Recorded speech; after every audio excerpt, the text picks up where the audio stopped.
Brachot. Par quoi ça commence? Mais Matai Koridet Shema, Ba'arvit. À partir de quand on fait le schéma le soir? Donc, ça, c'est comme ça que commence l'histoire que les sages, ils ont voulu nous enseigner dans Masechet Brachot. Okay. Par rapport au schéma, qui est la mitzvah de la Torah, de prononcer une phrase qui commence par un mot qui dit « écoute ». Okay. Si tu prends le Zohar, ou Shara Kavanot, ou Nar Shalom, ça ne commence pas comme ça. Ça ne commence pas comme ça. Ça commence avec une autre histoire. Okay. Maintenant, ici, ce qui est intéressant de voir, c'est la progression de l'histoire. C'est pas que l'histoire, c'est la progression de l'histoire.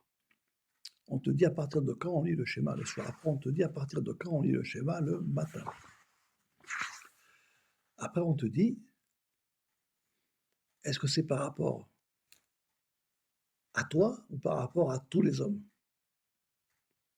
Après, on te dit, un petit peu plus de détails, quel type de brachot, combien tu vas en faire le matin, combien tu vas en faire le soir, qu'est-ce qu'on va mentionner dans le schéma. Et après, un autre chapitre, on te dit, il est arrivé, il faisait une certaine chose, il lisait la Torah, et c'était l'heure du schéma, il a lu le schéma dans la Torah. Est-ce que ça s'appelle qu'il a fait le schéma? Est-ce que ça s'appelle qu'il n'a pas fait le schéma? Et un peu plus tard, on va te dire, il a fait le schéma. 2 secondes. Mais il ne l'a pas fait entendre aux oreilles extérieures. Est-ce qu'il a fait le schéma ou pas? La réponse est, il a fait le schéma. Et après, à partir de là, on va te parler d'autre chose, d'autres enseignements. Ce qui veut dire ici quoi, Beniamino? Que si tu as fait entendre le schéma à l'intérieur de toi, ça s'appelle que tu l'as fait.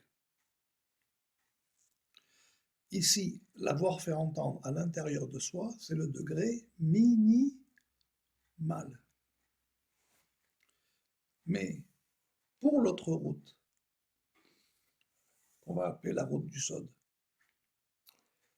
l'avoir fait entendre à l'intérieur de toi, c'est le degré maximal. Ça veut dire que pour un, c'est une porte d'entrée, pour l'autre, c'est aussi la porte par laquelle tu dois arriver. C'est simplement que tu ne le vois pas de cette manière. Donc l'histoire est comme ça ici. Il faut que tu aies fait entendre la chose à l'intérieur de toi. Mais le premier enseignement, c'est pas ce qu'il dit. Il dit, mais matin koridet shema be'arvit. À partir de quand on lit le schéma le soir? Mais le soir, qu'est-ce qui décrète que c'est le soir? Comment tu sais que c'est le soir? Parce qu'il fait nuit. Ça s'appelle que c'est un mouvement du monde. On te demande quand est-ce que toi, tu lis le schéma le soir? Quand est-ce que toi, tu vas te prendre ta place dans un mouvement terrestre, global? Le mouvement du monde, la Gemara dans Menachot, elle va dire, discussion, est-ce que le monde ci ou le monde à venir? Un, c'est la lettre E, un, c'est la lettre Yod. Mais un homme dans un monde, c'est un Yud dans un Ke. Parce que faire entendre la chose intérieure, c'est comme faire entendre une partie de... Parce que pour la Kabbalah, ça c'est le degré le plus haut. C'est faire entendre un Yud dans un Ke, réunir les deux, ça s'appelle une résonance. Donc ici, la question... Ici, c'est la parabole que je veux vous envoyer. Si tu veux construire un bateau, tu vas dans une forêt, tu fais une sélection des arbres, il faut déjà les tailler, et après, il faut continuer à les travailler. faut les chauffer, il faut faire déborder, il faut les travailler, il faut les assembler. Donc ici, si tu veux construire le bateau du Kriyat Shema pour prendre la mer avec, il faut déjà faire une sélection parmi ce qui a été dit. Et de cette sélection, il faut assembler les bois, prendre des espèces, prendre des essences, les tailler, les chauffer, les préparer. Parce que ici, là, on n'a pas le temps de tout voir. Mais il y a un cheminement entre à partir de quand on lit le schéma le soir et celui qui l'a fait entendre à ses oreilles, Yatsa et Yotse. Donc ici, l'enseignement, il a cheminé pour t'arriver à l'intériorité. Il n'est pas arrivé comme ça, d'un coup, en changeant d'idée. Il y a eu un cheminement. De la même manière, tu ne construis pas un bateau en disant « cet arbre, il me convient ». Ça ne peut pas fonctionner comme ça. C'est pour ça que j'ai pris cette parabole. Ça ne marche pas comme ça.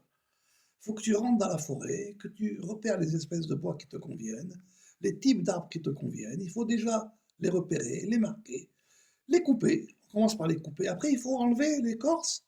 Il faut commencer à les tailler. Et même les tailler, ce n'est pas suffisant. Il faut avoir un plan de construction, sinon tu ne construis rien. Il faut un plan. Donc, il y a ce qu'on appelle une démarche qui t'amène, petit à petit, à la construction. Ici, la démarche, elle amène jusqu'à l'écoute intérieure. Et cette écoute intérieure, c'est l'écoute, au départ, de ce point. Pourtant, le schéma, c'est le nom du Haïn, Shem Shel Haïn. Mais avant d'entendre le Haïn, il faut déjà commencer par un point de commencement. Toute lettre en hébreu, elle commence par un yod, un point, qui s'épanche. Donc il faut déjà commencer par ce point. Donc la question, elle est, comment ça commence? Déjà, le principe du matin, c'est quoi? C'est un horizon. Qu'est-ce qui fait que c'est matin? C'est parce que le jour se lève. Donc devant toi, tu as une ligne, et tu as un soleil qui se lève.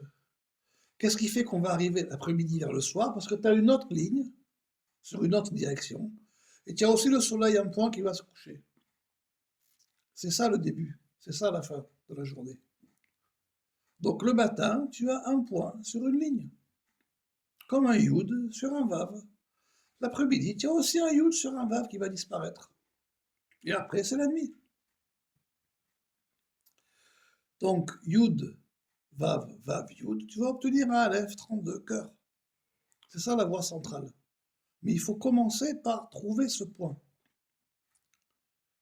Et donc, quand tu prends la journée, donc un point d'horizon qui se lève et un point d'horizon qui se couche, c'est quoi la moitié? Chatzot de la journée. Et la nuit, c'est la même chose. Quand tu redivises le temps en deux, ça s'appelle la nuit. La moitié, c'est ce qu'on appelle une harmonique. En musique, on appelle ça une octave. Octave, pourquoi? Parce que c'est la 8e note, otto. Do, ré, mi, fa, sol, la, si, do. D'un do à un autre do, tu as 8 notes, on appelle ça une octave. Mais en réalité, c'est parce qu'on va sur l'échelle tonale. Si tu vas sur les vibrations hertziennes, c'est pas comme ça du tout. C'est quoi une octave? C'est le double de la vibration d'une note. Tu prends un son, comme celui-là, c'est quoi une octave au-dessus? C'est le double de la vibration. C'est ce qu'on appelle donc la première harmonique. Tu prends une corde, je ne sais pas si on peut entendre avec ce téléphone. Peu importe comment elle est accordée, peu importe le son qu'elle fait, mais quand tu vas te placer pile à la moitié, tu as une harmonique. C'est quoi une harmonique? Comme tu as pu voir, je n'ai pas appuyé pour faire une note, il suffit d'appuyer sur la corde. Mais pour créer un son, ce qu'on appelle une fondamentale, il faut que ton doigt, il appuie sur la corde. Il remonte. Mais une harmonique, je n'ai pas besoin d'appuyer. Regarde. Je mets le doigt dessus. C'est l'octave. Je n'appuie pas. Et si après, de là à là, je le redivise encore en deux, j'ai d'autres harmoniques. Donc ici, dans le schéma du matin, tu as un premier son qui sort. Achasot, tu as son octave, son double. Ou bien, parce que c'est pile à la moitié. Et après, tu as une autre harmonique plus loin, qui va être encore le double de l'octave. Donc tu as une première harmonique qui sort. Donc la question, elle est par rapport à l'ensemble des harmoniques. Tu vois que toutes les harmoniques n'ont pas la même intensité. Je ne sais pas si au téléphone ça va s'entendre, mais il y en a qui sont plus fortes que d'autres. Quand tu prends les harmoniques principales, les trois principales, tu vas obtenir un accord. Ça veut dire par exemple que pour nous, l'accord, c'est Sheikh Harit, Mincha, Harit, un accord de 4 notes. Tu vas rajouter Tikkun Chatzot dedans. Ça va former un accord. Ça va former une chose qui sonne, qui fonctionne. Donc le matin, comme l'absor, tu as des harmoniques qui sortent. Et la question, elle est, comment est-ce que toi, tu vas pouvoir rentrer dans une harmonie qui existe? C'est ça la discussion de la Mishnah et de la Gemara. J'ai apporté, ici on ne voit pas sur le... J'ai apporté des avec moi. C'est ça la discussion. Est-ce que cette harmonique, tu vas pouvoir t'y attacher déjà physiquement? Ou bien est-ce que non, tu ne pourras pas t'y attacher physiquement? Est-ce qu'elle va être par rapport, par exemple, que par rapport à toi? Ou bien non, par rapport à un ensemble ici, par exemple, le début de l'enseignement de Brachot, c'est que l'harmonique doit être par rapport à un ensemble. Tu fais le schéma le soir, donc le soir, parce qu'il fait soir, il fait nuit. Donc ça s'appelle qu'il y a une harmonique complète du monde, et dans cette harmonique du monde, toi, tu dois trouver une place qui doit pouvoir sonner, ça doit pouvoir s'entendre. Ce qu'on appelle une harmonique.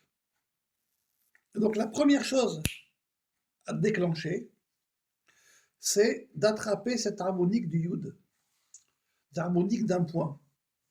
Dans ce monde-ci, si tu cherches un point, tu peux trouver n'importe où, parce que tout est un point de départ, comme on a vu dans la voiture tout à l'heure. Tu prends un arbre, tu prends une graine, tu la plantes, c'est un point de départ. Mais il y a des harmoniques qui ont une réelle résonance avec une autre chose qui se passe sur un autre plan. Comme ici, un yud dans un quai, pour pouvoir faire sonner deux choses. Donc ça, c'est le premier enseignement.